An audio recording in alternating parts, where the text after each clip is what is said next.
മലയാള സിനിമയെ സൗണ്ട് കൊണ്ട് sound scape create ചെയ്ത ജെയ്ക്സ് ബിജോയാണ് 2025 താരം. അദ്ദേഹത്തിൻ്റെ ഏറ്റവും വലിയ പ്രത്യേകതകളെന്ന് പറഞ്ഞു കഴിഞ്ഞാൽ അദ്ദേഹത്തിൻ്റെ സിനിമയുടെ നീണ്ട ലിസ്റ്റുകൾ മാത്രം നമുക്ക് നോക്കിയാൽ മതിയാവും. കാര്യം 2025 എടുത്തുകൊണ്ട് തുടങ്ങാം.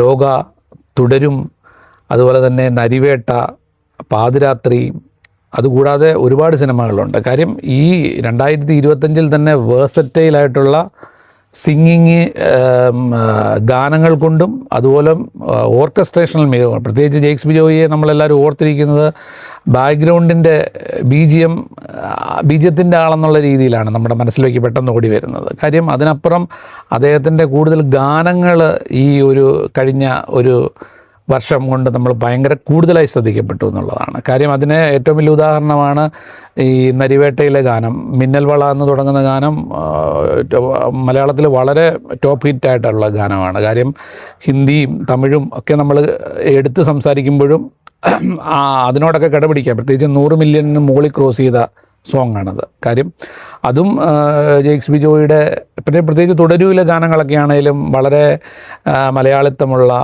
ഫാമിലി പ്രേക്ഷകരെ ആകർഷിക്കുന്ന ഗാനങ്ങളൊക്കെ ആയിരുന്നു അദ്ദേഹം നമുക്ക് വേണ്ടി തന്നിരുന്നത്. കാര്യം അതും പ്രത്യേകിച്ച് തുടരും ഒരു വലിയ ബ്ലോക്ക് ബസ്റ്റർ ആകുമ്പോൾ അതിലെ ഗാനങ്ങൾക്കും അതിനേക്കാൾ മുകളിലൊരു മൈലേജ് കിട്ടിയിട്ടുണ്ട്. അതിനേക്കാൾ അപ്പുറം അദ്ദേഹം ഈ ഓരോ സിനിമകളുടെയും ക്യാരക്ടേഴ്സിന് അദ്ദേഹം കൊടുക്കുന്ന ഒരു സൗണ്ട് മോഡ് എന്നൊക്കെ വേണമെങ്കിൽ നമുക്ക് വിശേഷിപ്പിക്കാം. കാര്യം characteristic mode Jakes Bejoy create ചെയ്യുന്നത് വൺ ഓഫ് ദ ബെസ്റ്റാണ്. ഇപ്പോൾ ഉദാഹരണം തുടരൂലെ മോഹൻലാലിൻ്റെ കഥാപാത്രത്തിന് കാടേറും കൊമ്പ എന്ന ഒരു സംഭവം അത് സെറ്റ് ചെയ്തിരിക്കുന്നത്, അല്ലെങ്കിൽ ഇപ്പം ലോകയിലെ ചന്ദ്രയുടെ ക്യാരക്ടറിൻ്റെ ഒരു ബേസ്മെൻറ്റിൽ സെറ്റ് ചെയ്തിരിക്കുന്നത്, ഇതൊക്കെ നമുക്ക് പ്രേക്ഷകരെന്ന രീതിയിൽ കാണുമ്പോൾ നമുക്ക് സിനിമയ്ക്ക് മുകളിൽ അല്ലെങ്കിൽ സിനിമയ്ക്കൊപ്പം തന്നെ പലപ്പോഴും സിനിമയ്ക്ക് മുകളിലായിട്ടാണ് എനിക്ക് തോന്നിയിട്ടുള്ളത് ജെയ്ക്സ് ബിജോയുടെ സ്കോർ നന്നായിട്ട് പ്രേക്ഷകനെ ആകർഷിക്കത്തക്ക രീതിയിൽ കയറി വരും. കാര്യം സിനിമ കണ്ട പല പ്രേക്ഷകരും പലപ്പോഴും അഭിപ്രായങ്ങൾ പറയുമ്പോഴും ജെയ്ക്സ് ബിജോയ് എന്നുള്ള ആളുടെ പേര് കൃത്യമായിട്ട് എടുത്തു പറയുന്നതാണ്. ജെയ്ക്സ് ബിജോയുടെ കരിയർ ആരംഭിക്കുന്നത് 2014 ഏഞ്ചൽസ് എന്ന സിനിമയിലൂടെയാണ്. മലയാളത്തിൽ അദ്ദേഹം തുടങ്ങുന്നത് ഏഞ്ചൽസ് എന്ന സിനിമയിലൂടെയാണ്. തമിഴിൽ താക്ക താക്ക എന്ന് പറഞ്ഞൊരു സിനിമ നമ്മുടെ വിക്രാന്ത് അഭിനയിച്ചൊരു സിനിമയായിരുന്നു. അതുപോലെ തെലുങ്കിൽ ടാക്സിവാല, വിജയ് ദേവരകൊണ്ടയുടെ ടാക്സിവാലയായിരുന്നു. ഹിന്ദിയിൽ ദുർഗാമതി എന്ന മൂവിയായിരുന്നു. അത് C5 ഓൾറെഡി നമുക്ക് റിലീസായിട്ട് അവൈലബിൾ ആയിട്ടുണ്ട്. അതുപോലെ തന്നെ റോഷൻ ആൻഡ്രൂസിൻ്റെ ദേവ എന്ന് പറയുന്ന ഫിലിം ഓൾറെഡി 2025 തന്നെ ജെയ്ക്സ് ബിജോയ് ചെയ്തിട്ടുണ്ടായിരുന്നു. അതിൻ്റെയും സ്കോറൊക്കെ രസമാണ് കേൾക്കാൻ, പ്രത്യേകിച്ച് പാട്ടുകളൊക്കെ. കാര്യം ജെയ്ക്സ് ബിജോയുടെ പാട്ടുകൾ എന്ന രീതിയിലാണ് നമ്മളിപ്പോൾ 2025 കുറച്ചും കൂടെ വ്യത്യസ്തമായി എനിക്ക് കാണാൻ തോന്നുന്നത്. അതുപോലെ തന്നെ ഓഫീസർ ഓൺ ഡ്യൂട്ടി, അതും BGM സ്കോർ സെറ്റ് ചെയ്തിരിക്കുന്നതും അതിൻ്റെ ഒരു അതും പ്രേക്ഷകരെ വളരെയധികം ആകർഷകമാണ്. കാര്യം ഈ ഏറ്റവും പ്രത്യേകത ജെയ്ക്സ് ബിജോയുടെ 2025 സിനിമകളെല്ലാം ബ്ലോക്ക് ബസ്റ്റർ ആണെന്നുള്ളതാണ് ഏറ്റവും എടുത്തു പറയേണ്ടത്. കാര്യം അത് സിനിമയ്ക്ക് കൊപ്പം ജെയ്ക്സ് ബിജോയ് എന്ന താരത്തിൻ്റെ ഒരു വലിപ്പം ഒരുപാട് 2025 താരമൂല്യം ഉയർത്തി എന്നും കൂടെ നമുക്ക് ഈ 2025 എടുത്തു പറയാനാവുന്നൊരു കാര്യമാണ്. അതുപോലെ ശരിക്കും 2020 അയ്യപ്പനും കോശിയും ശരിക്കും ജെയ്ക്സ് ബിജോയ് ചെയ്യുന്നത്. കാര്യം അതൊരു ട്രെൻഡ് സെറ്ററായ പടമാണ്. കാര്യം 2021 അവാർഡ് ജെയ്ക്സ് ബിജോയ്ക്ക് ലഭിക്കുകയുണ്ടായി. പ്രത്യേകിച്ച് ആ സിനിമയുടെ സ്കോറിൻ്റെ ഒരു പാറ്റേണൊക്കെ എല്ലാ കാലത്തും, പ്രത്യേകിച്ച് നാച്ചിയമ്മ പാടിയ ആ സോങ്, അതിൻ്റെ ഒരു വയനാടൻ ശൈലി, അതൊക്കെ പ്രേക്ഷകരുടെ മനസ്സിലേക്ക് ഭയങ്കര ഇമ്പാക്റ്റ് ഉണ്ടാക്കിയ ഒരു ജെയ്ക്സ് ബിജോയ് ആൽബം എന്ന് വേണമെങ്കിൽ അയ്യപ്പനും കോശിയെ വിശേഷിപ്പിക്കാം. അതുപോലെ ഒരുപാട് പെട്ടെന്ന് ഓർമ്മയിൽ വരുന്നത് ഇപ്പോൾ ജനഗണമനയുടെ സ്കോറ് ഗംഭീരമായിരുന്നു. അതുപോലെ തന്നെ പഴയ ക്യൂൻ എന്ന സിനിമയിലെ സ്കോറ് പ്രേക്ഷകർക്ക് പെട്ടെന്ന് ഓർത്തിരിക്കാവുന്ന നല്ല ഗാനങ്ങളും വളരെ രസകരമായ ഗാനങ്ങളാണ്. ഏകദേശം 70ഓളം സിനിമകളാണ് ജെയ്ക്സ് ബിജോയ് ഇതുവരെ കരിയറിൽ നിലവിൽ ചെയ്തിരിക്കുന്നത്. അതിൽ ആദ്യകാലത്ത് സോങ്സുകളൊക്കെ കുറവായിരുന്നു. പിന്നീട് അദ്ദേഹത്തിൻ്റെ OST ഭയങ്കരമായിട്ട് ശ്രദ്ധിക്കപ്പെടാൻ തുടങ്ങിയായിരുന്നു.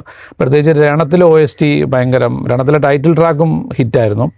പക്ഷേ കൂടുതലും റീൽസ് ട്രെൻഡിങ് ആവുകയൊക്കെ ചെയ്തത് കൽക്കിയിലെ തീം BGM ആയിരുന്നു. അത് വൺ ഓഫ് ദി ബെസ്റ്റാണ്. അത് ഇൻ്റർനാഷണൽ തലത്തിലും ഗ്ലോബലിലുമൊക്കെ അതിൻ്റെ BGM സ്കോറിന് ഒരു പരിധിക്ക് മുകളിലുള്ള അപ്രീസിയേഷൻ ലഭിക്കുകയുണ്ടായി. അത് ജെയ്ക്സ് ബിജോയുടെ കരിയറിലെ ഒരു പൊന്തൂവലായിട്ട് കൂട്ടാം. പിന്നീട് തുടർന്ന് അദ്ദേഹത്തിൻ്റെ ഈ മുൻപോട്ടുള്ള യാത്രകൾ എടുത്താലും നമുക്കിപ്പോൾ ഇനി വരാനുള്ള സിനിമകൾ 2026 അദ്ദേഹത്തിൻ്റെ കരിയർ നോക്കിയാലും ഇപ്പം വരാനുള്ള പടങ്ങളെല്ലാം വലിയ പടങ്ങളാണ്. ഇപ്പം കമലഹാസനൊപ്പമുള്ള പടം വരുന്നു, അതിനൊപ്പം വൈശാഖിൻ്റെ ഖലീഫ വരുന്നു, മോഹൻലാലിൻ്റെ L365 വരുന്നു.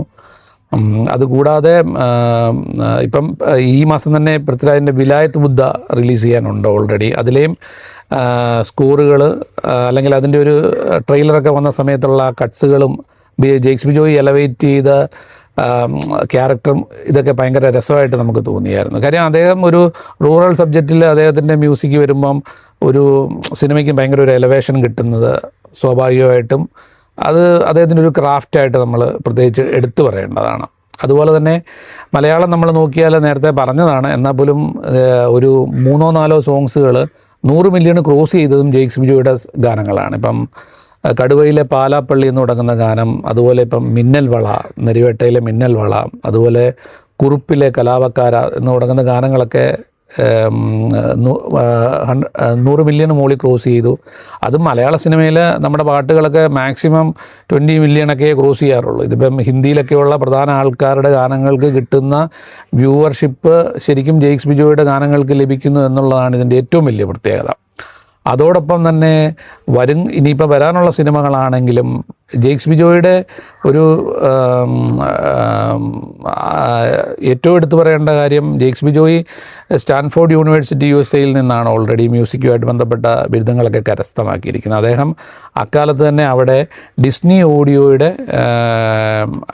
ഓഡിയോയുടെ ആയിട്ട് ചേർന്ന് ടോയ് സ്റ്റോറി 3, ബ്രേവ്, അതുപോലെ തന്നെ ഉള്ള പല ഗെയിംസിൻ്റെ വർക്കുകളൊക്കെ അദ്ദേഹം ചെയ്തു എന്ന് നമുക്ക് മനസ്സിലായിട്ടുണ്ട്. അതും അദ്ദേഹത്തിൻ്റെ കരിയറിനെ എനിക്ക് തോന്നുന്നു ഡെവലപ്പ് ചെയ്യാനും മറ്റു കാര്യങ്ങൾക്കുമൊക്കെ അദ്ദേഹത്തിന് കൂടുതലായിട്ട് അനുഗ്രഹമായി കാണും. കാര്യം വെളിയിലൊക്കെ പഠിക്കുമ്പോൾ ഉണ്ടാകാവുന്ന വ്യത്യാസങ്ങളൊക്കെ അദ്ദേഹത്തിന് സിനിമയിൽ വരുമ്പോൾ അത് എസ്റ്റാബ്ലിഷ് ചെയ്യാൻ, പ്രത്യേകിച്ച് ലോകയിലൊക്കെ ക്രിയേറ്റ് ചെയ്തൊരു മൂഡ് പ്രേക്ഷകന് വേറൊരു ലെവലാണ് കിട്ടിയിരിക്കുന്നത്. പ്രത്യേകിച്ച് നമ്മുടെ ലോക തന്നെ സിനിമ വളരെ വ്യത്യസ്തമായ സിനിമയാണ്. അപ്പോൾ അതിലേക്ക് ജെയ്ക്സ് ബിജോയുടെ BGM വരുമ്പോൾ ഉണ്ടാകുന്ന ഔട്ട് നിങ്ങൾക്കറിയാമല്ലോ.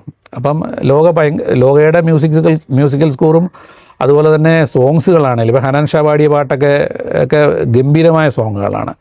ജെയ്ക്സ് ബിജോയ് ആദ്യകാലത്ത് സോങ്ങുകൾ ചെയ്യുന്നില്ലായിരുന്നെങ്കിലും പിന്നീട് ഭയങ്കരമായിട്ട് സോങ്ങുകൾ എടുത്ത് ചെയ്യുന്നതും ഒക്കെ നമുക്ക് പിന്നീടുള്ള ഒരു 2020 ശേഷം നമുക്ക് നന്നായിട്ട് തിരിച്ചറിയാൻ സാധിക്കുന്നുണ്ട്. അതുപോലെ നാനിയുടെ സനിപ്പോര ശരിവര ഒക്കെ അദ്ദേഹം ചെയ്ത വർക്കുകളാണ്. പക്ഷെ ആ സിനിമ ഭയങ്കര വലിയ ഹിറ്റായില്ല എന്നുള്ളതേ ഉള്ളൂ. അതുപോലെ തന്നെ ഈ ലേറ്റസ്റ്റ് ഇപ്പം കാന്ത എന്ന ദുൽഖറിൻ്റെ പടത്തിൻ്റെയും BGM സ്കോർ ചെയ്തിരിക്കുന്നത് ജെയ്ക്സ് ബിജോയാണ്. അതും അദ്ദേഹത്തിൻ്റെ എടുത്തു പറയേണ്ട സവിശേഷത. കാര്യം ഇന്ന് മലയാള സിനിമയിൽ ജെയ്ക്സ് ബിജോയി എന്ന ആൾക്ക് കിട്ടുന്ന ഒരു മൈലേജ് നമുക്ക് ഇതിൽ കൂടുതൽ പ്രത്യേകിച്ച് പറഞ്ഞറിയിക്കേണ്ട കാര്യമില്ല. ശരിക്കും JB എന്ന ഷോർട്ട് ഫോമിൽ നമുക്ക് അദ്ദേഹത്തെ വിളിക്കാം. മലയാളത്തിൻ്റെ റിയൽ OG-യാണ്. 2025 മലയാള സിനിമയുടെ താരം ജെയ്ക്സ് ബിജോയ് തന്നെയാണ്.